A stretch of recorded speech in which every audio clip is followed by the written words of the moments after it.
रब इश्रह ली सदरी वयस्सिर ली अमरी वहलुल उक़दतम मिन लिसानी यफ़क़हू क़ौली। अस्सलाम वालेकुम, doctor Sania Bashir here consultant, diabetologist and CEO of diabetes tele care. तो आज हम जिस दवा के बारे में डिस्कस करेंगे उस दवा का इस्तेमाल हमारे यहाँ बहुत कॉमन हो गया है। बाज़ औक़ात तो उसकी वैलिड रीज़न होती है कि उस दवा के अलावा हमारे पास हल नहीं होता, लेकिन बाज़ औक़ात विदाउट रीज़न सिर्फ अपने ऊपर चीज़ें सवार करने की वजह से वो दवा दी जाती है। जी हाँ, आज हम बात कर रहे हैं डिप्रेशन या कोई भी साइकोलॉजिकल इलनेस से के इलाज के लिए जो दवा इस्तेमाल की जाती है वो दवा शुगर बढ़ाने का यानी कि शुगर के मर्ज़ का बाइस बन जाती है। तो वो क्यों करती है, कैसे करती है, और अगर एक पेशेंट एक जो साइकोलॉजिकल इलनेस का शिकार है जिसके पास इस दवा के अलावा कोई ऑप्शन नहीं है, तो आखिर वो अपनी डायबिटीज़ को कैसे कंट्रोल करे, कैसे अपने आप को डायबिटीज़ होने से बचाए, कितना फ्रिक्वेंट उससे स्क्रीनिंग करनी है, आज हम बात करेंगे बहुत तफसील से इस टॉपिक पे। तो इस वीडियो को एंड तक ज़रूर देखिएगा, क्योंकि मेरे पास बहुत सारे लोगों की क्वेरीज आई थी कि वो लोग लॉन्ग टाइम से इस चीज़ को इस्तेमाल कर रहे थे, नाउ दे डेवलप डायबिटीज़। तो इस चीज़ को ज़रूर देखिएगा, और अगर आपको लगता है कि आपके इर्द गिर्द कोई इस दवा का इस्तेमाल बिला ज़रूरत कर रहा है, तो उस तक ये पैगाम ज़रूर पहुँचाएँ।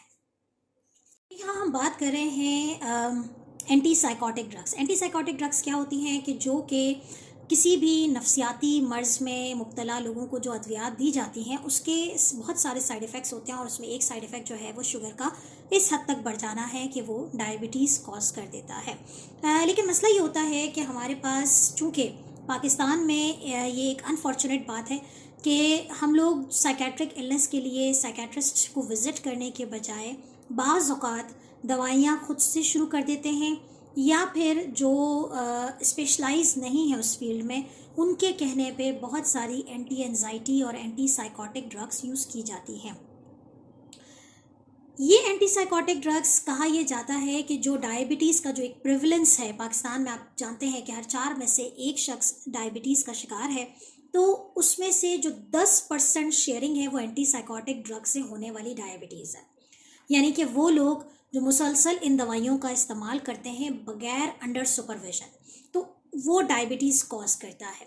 लेकिन अब क्या है कि चूँकि ये ड्रग्स डायबिटीज़ कॉज कर रही हैं, ये ऐसी अद्वियात हैं जो शुगर बढ़ा रही हैं, तो क्या वो मरीज़ जिनको वाकई इसकी ज़रूरत है क्या वो इस्तेमाल ना करें? क्योंकि देखें बहुत सारे ऐसे प्रॉब्लम्स हैं जिसमें स्किज़ोफ्रेनिया है, ओसीडीज़ का प्रॉब्लम है, कि जिसमें हमारे पास कोई ऑप्शन नहीं है।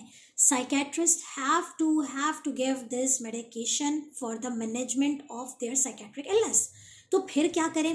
तो ये सारी बातें आज हम करने आए हैं कि आया किस तरीके से ये चीज़ें हो रही हैं, क्यों ये मेडिसिन जो हैं वो डायबिटीज़ कॉज करती हैं, और इसकी किस तरीके से जब स्टार्टिंग होती है तो आपने किस तरीके से इसकी स्क्रीनिंग करवानी होती है, और किस तरीके से आप डायबिटीज़ से बच सकते हैं, और अगर डायबिटीज़ हो जाए तो क्या ये रिवर्स हो सकती है या नहीं। तो सबसे पहले बात ये करती हूँ कि आया ये दवाइयाँ डायबिटीज़ क्यों कॉज करती है। तो सबसे पहले तो मैं बताती चलूँ कि ये दवाइयाँ 2 किस्म की होती हैं। अगर आप में से कोई इस मेडिकल फील्ड से है तो आपको पता होगा, फर्स्ट जनरेशन एंटी साइकोटिक्स होती हैं और सेकंड जनरेशन एंटी साइकोटिक्स होती हैं। तो जो सेकंड जनरेशन है वो ज़्यादा रोल प्ले करती है कि वो जिस्म में ऐसी तब्दीलियाँ लेकर आती है कि जिसकी वजह से वज़न बढ़ जाता है। अब वो तब्दीलियाँ क्या हैं मैं बताती हूँ आपको। सबसे जो इम्पॉर्टेंट रोल है एंटी साइकोटिक का, वो साइड इफ़ेक्ट जो क्रिएट कर रही है वो वज़न को बढ़ा रही है।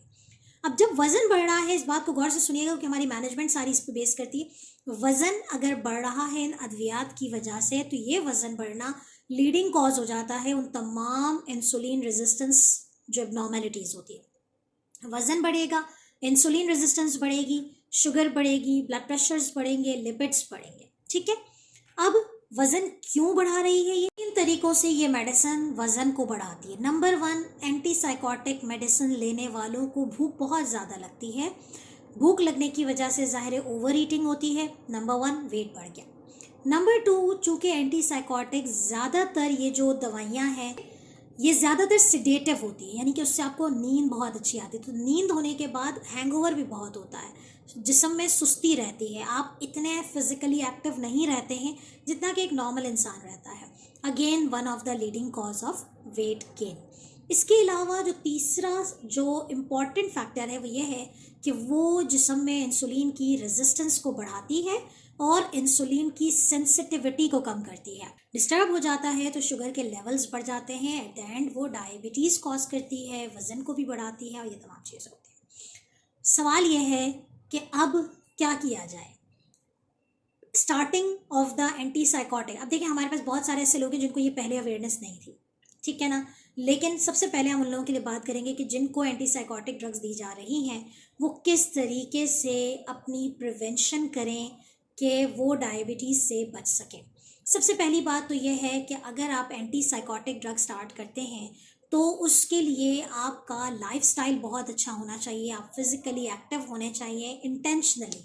देखें, जो डिसऑर्डर्स का शिकार है उनको फिर कोऑपरेट करना पड़ता है, उनको काउंसलिंग सेशंस देने पड़ते हैं, और तमाम जो हमारे क्लिनिकल साइकेट्रिस्ट हैं वो भी ये काम करते होंगे, बेशक करते होंगे कि इन मेडिसिन को स्टार्ट करने से पहले वेट की मैनेजमेंट, कि एक पेशेंट ऑलरेडी ओबीस ना हो, क्योंकि फिर वो आगे जब वो डायबिटीज़ कॉज करेगा तो फिर वो परमानेंट हो जाएगी।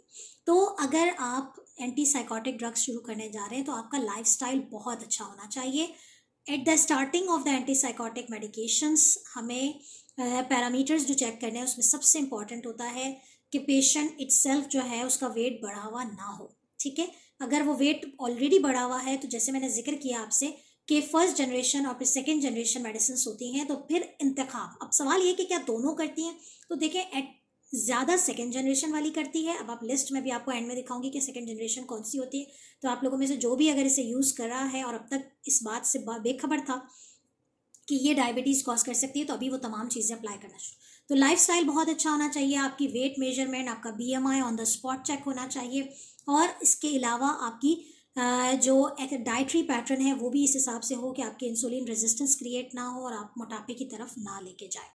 तमाम वो लोग जो एंटीसाइकोटिक इस्तेमाल करते हैं उनके लिए ज़रूरी है कि हर 4 हफ्ते पे अपना BMI यानी कि अपने वज़न की प्रॉपर असेसमेंट खुद करें या अपने डॉक्टर के पास ज़रूर विज़िट करें।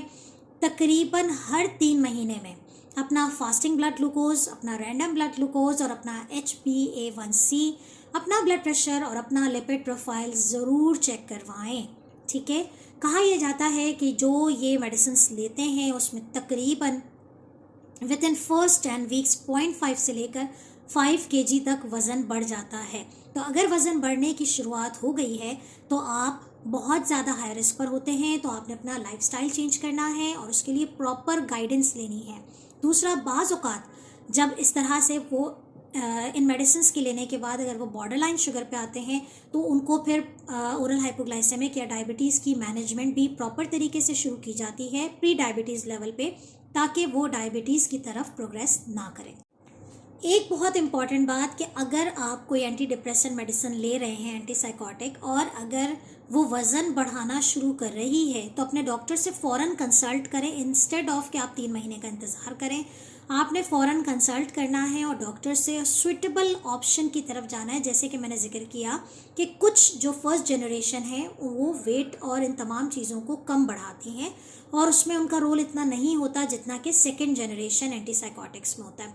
तो कहीं ना कहीं कोई रेट में कमी आ सकती है, लेकिन ये उसी सूरत पॉसिबल होगा जब आप इस चीज़ को बेहतर समझते होंगे और आप अपनी कंसल्टेशन, अपने फॉलोअप्स डॉक्टर से मेंटेन रखेंगे, तो ये चीज़ें पॉसिबल हो सकती हैं। एक सवाल जो पूछा जाता है कि अब अगर फॉर एग्जांपल पता ही नहीं था और ये मेडिसिन ले ली और अब डायबिटीज़ हो गई है, हमारे पास बहुत सारे ऐसे क्वेश्चंस मुझे करंटली मिले, पहले भी मिलते रहे थे, और इस पे ये बात करनी थी कि अगर डायबिटीज़ हो चुकी है तो क्या किया जाए।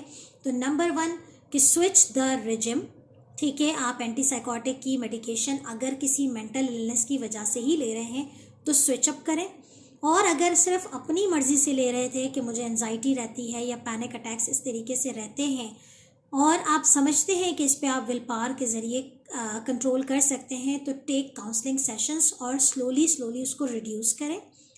जो डायबिटीज़ हो चुकी है अगर, तो आपके अंदर कोई रिस्क फैक्टर मौजूद नहीं था पहले से, लाइक आपकी फैमिली हिस्ट्री ऑफ डायबिटीज़ नहीं थी, आप पहले ओवरवेट नहीं थे, वज़न आपका इसकी वजह से बढ़ गया है, आपको पहले ब्लड प्रेशर नहीं था और आपको इन मेडिसिन लेने के बाद ब्लड प्रेशर हुआ है, आपका लिपिड प्रोफाइल पहले नॉर्मल था और अब जो है वो इन मेडिसिन लेने के बाद ये सारी चीज़ें इतनी ऑल्टर हो गई।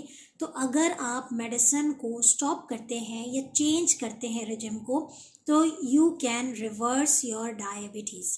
लेकिन अगेन वही है कि जब आप डायबिटीज़ डायग्नोस हो जाए, कंसल्ट योर डायबिटोलॉजिस्ट और डिस्कस करें उनके साथ। और ऐसे नहीं है कि आप डायरेक्ट इंसुलिन पे चले जाएंगे या आपको कोई बहुत हैवी, अगर आप अपना लाइफस्टाइल मैनेज करें और अगर आपके साइकोलॉजिस्ट जो हैं, जो आपके क्लिनिकल साइकेट्रिस्ट हैं, उनके पास कोई और ऑप्शन नहीं है या आपको पहले ट्रायल्स दे चुके हैं उन मेडिसिन्स का जो कि लो पोटेंसी की थी और जो वज़न नहीं कम बढ़ाती हैं, तो फिर हम क्या करें? तो फिर डायबिटीज़ की प्रॉपर मैनेजमेंट करें ताकि डायबिटीज़ होने के बाद आप उस कॉम्प्लिकेशन से बच जाएं।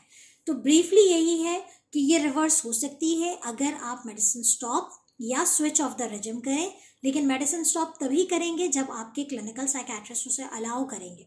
लेकिन अगर कोई ऑप्शन नहीं है और आपकी मेंटल इलनेस इसके अलावा कोई ऑप्शन नहीं है, तो फिर डायबिटीज़ की मैनेजमेंट ज़रूरी है, उसको कंट्रोल करना ज़रूरी है, आपके लाइफस्टाइल पे वर्किंग बहुत ज़रूरी है, आपको डायबिटीज़ की मेडिकेशंस देनी बहुत ज़रूरी है ताकि आप आगे आने वाले वक्तों में कॉम्प्लिकेशन की तरफ ना जाए। उम्मीद है कि बिला ज़रूरत अपनी मर्ज़ी से सेल्फ मेडिकेशन नहीं करेंगे, दूसरों के मशवरों में आके एंटी डिप्रेसेंट्स या एंटी एंजाइटी ड्रग्स नहीं लेंगे, क्योंकि इनके ये साइड इफ़ेक्ट्स मौजूद हैं। ठीक है, तो आई होप कि ये टॉपिक, ये लेसन, बहुत सारे लोग इस पर बात करना चाहते हैं। बहुत सारे लोग सिर्फ सोशल टैबूज़ की वजह से इस चीज़ का जिक्र नहीं करते कि वो एंटी डिप्रेसेंट्स या एंटी साइकोटिक्स लेते हैं, लेकिन इन चीज़ों को डिस्कस करना ज़रूरी है। और डायबिटीज़ टेलीकेयर आप लोगों को वर्चुअल प्लेटफॉर्म प्रोवाइड कर रहा है जहाँ सीक्रेसी और सिक्योरिटी का हमेशा ख्याल रखा जाता है। तो अपना बहुत ख्याल रखिएगा, और अगर आप में से कोई भी ऐसा कैंडिडेट है जो इस चीज़ को डिस्कस करना चाहता है तो you are more than welcome to us. And अपना बहुत ख्याल रखिएगा, तो हमें याद रखिएगा। अल्लाह हाफ़िज़।